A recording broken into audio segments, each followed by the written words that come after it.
Nous abordons maintenant l'onglet de saisie des ponts thermiques. Alors, contrairement aux onglets précédents, ici, on va à la fois saisir la typologie des ponts thermiques et les longueurs associées.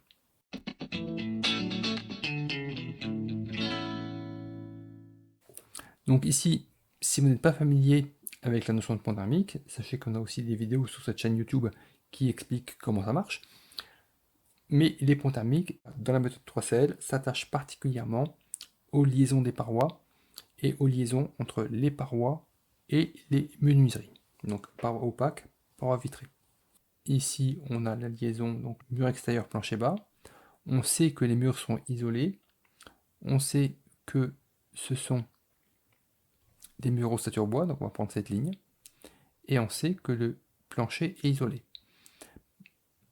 Dans la mesure où on a choisi une inertie au niveau du plancher bas dans le premier onglet, on part du principe que le plancher est isolé sous dalle.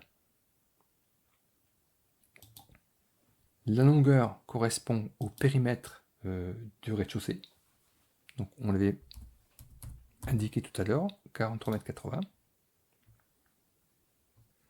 Ensuite, le plancher intermédiaire. Donc là, c'est le plancher de la partie habitée de l'étage. Donc on a un mur ici et un plancher qui sont légers, donc c'est la dernière ligne. Donc on a une valeur de psi de 0. En l'occurrence, la longueur, c'est ici 7,20 m que multiplie 4. Donc 28,80 m. Mais ça n'a pas d'importance parce que de toute manière ici, la méthode 3CL, pour des murs et des planchers légers, retient un pont thermique nul. Au niveau de la toiture,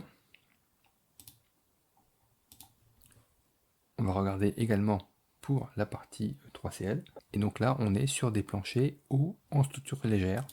Donc également avec ici un pont thermique nul. Donc là, peu importe la longueur, on peut garder la même. Elle sera un petit peu plus importante du fait de la pente du toit. Mais c'est pas important parce que justement, on a une valeur nulle.